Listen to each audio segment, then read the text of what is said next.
Patris et Filii et Spiritus Sancti.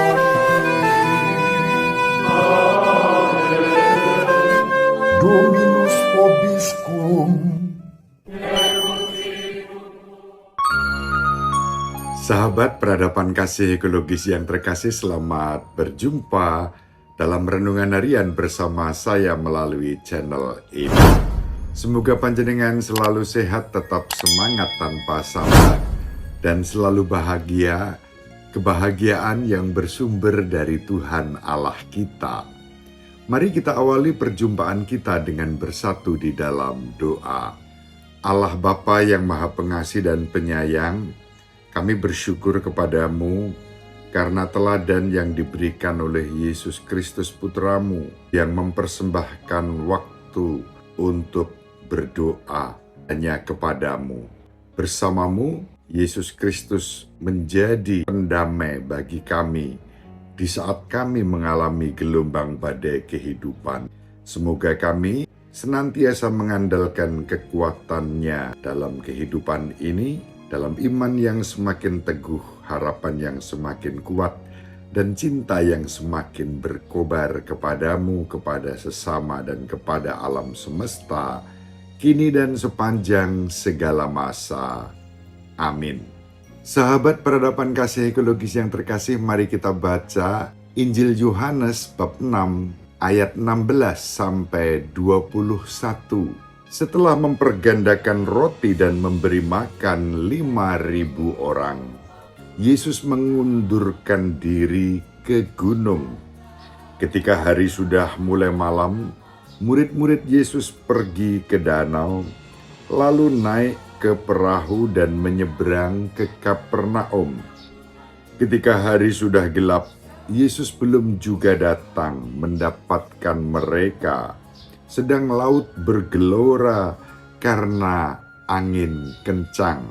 Sesudah mereka mendayung kira-kira 2-3 mil jauhnya, mereka melihat Yesus berjalan di atas air mendekati perahu itu.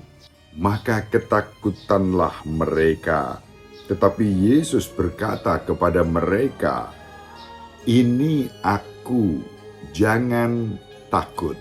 Mereka lalu mempersilahkan Yesus naik ke perahu, dan seketika itu juga perahu mereka sampai ke pantai yang mereka tuju. Demikianlah sabda Tuhan. Terpujilah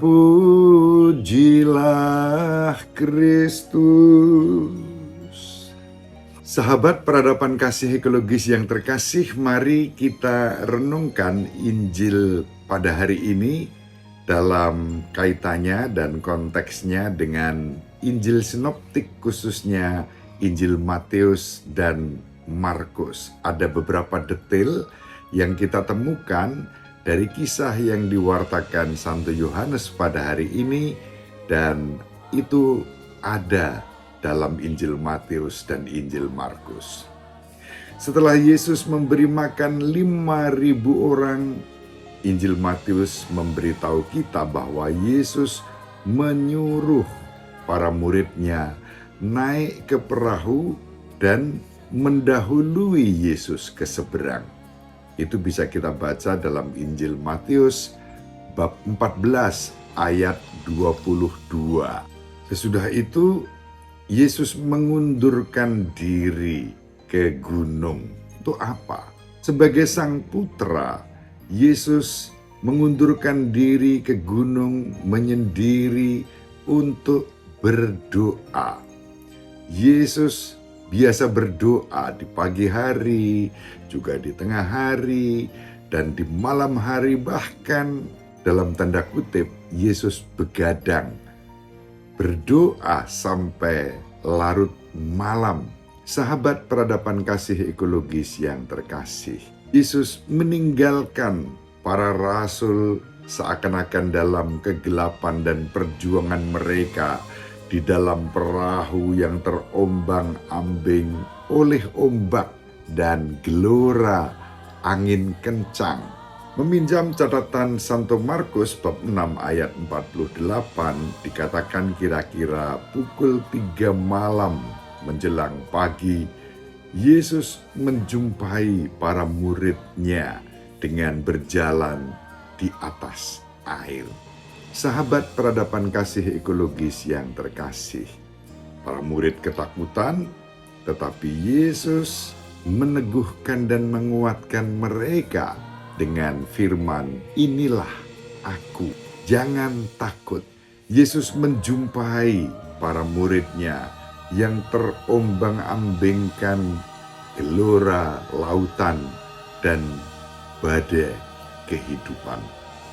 Meski pada awalnya mereka ketakutan, namun sabda Yesus kepada mereka, "Inilah aku, jangan takut." Sabda itu membuat mereka dikuatkan, diteguhkan. Digambarkan dalam Injil, lalu mereka mempersilahkan Yesus masuk ke dalam perahu mereka. Sahabat peradaban kasih ekologis yang terkasih, kehadiran Yesus Kristus membuat tenang, nyaman, aman, dan damai juga di saat para murid mengalami badai, kegelapan, dan gambaran-gambaran tentang situasi yang tidak ideal. Sahabat peradaban kasih ekologis yang terkasih, dalam kegelapan hidup kita sendiri, saat perahu kehidupan kita terombang-ambingkan gelombang badai apapun bentuknya, kita dapat yakin bahwa Yesus hadir dan menjamin kehidupan kita.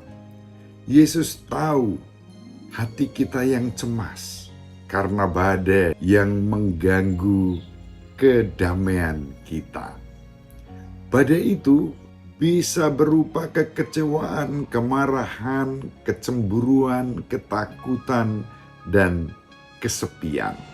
Sahabat peradaban kasih ekologis yang terkasih, dalam situasi ini, biarlah Yesus masuk ke dalam perahu kehidupan kita dan kita berpegang teguh pada Yesus Kristus yang mendamaikan kita dan memulihkan hidup kita.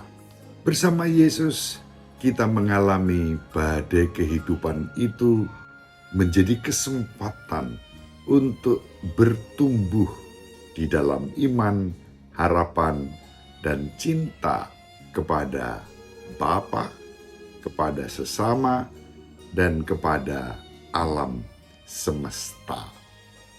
Semoga demikianlah iman kita bertumbuh di dalam Kristus dan berbuah dalam damai sejahtera di dalam kehidupan kita sehari-hari. Ibu Maria selalu mendoakan kita, Bapak Yusuf merestui kita dengan keheningannya.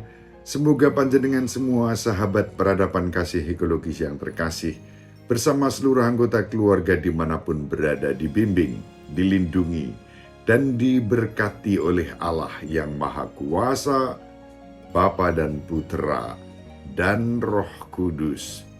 Amin. Terima kasih, salam sehat, tetap semangat tanpa sambat, selalu bahagia, kebahagiaan yang bersumber dari Tuhan Allah kita. Salve, shalom, salam sejahtera untuk kita semua, berkah dalam. Sahabat peradaban kasih yang terkasih, sampai jumpa pada episode berikutnya. Terima kasih atas kebersamaan kita. Salam peradaban kasih ekologis, berkah dalam.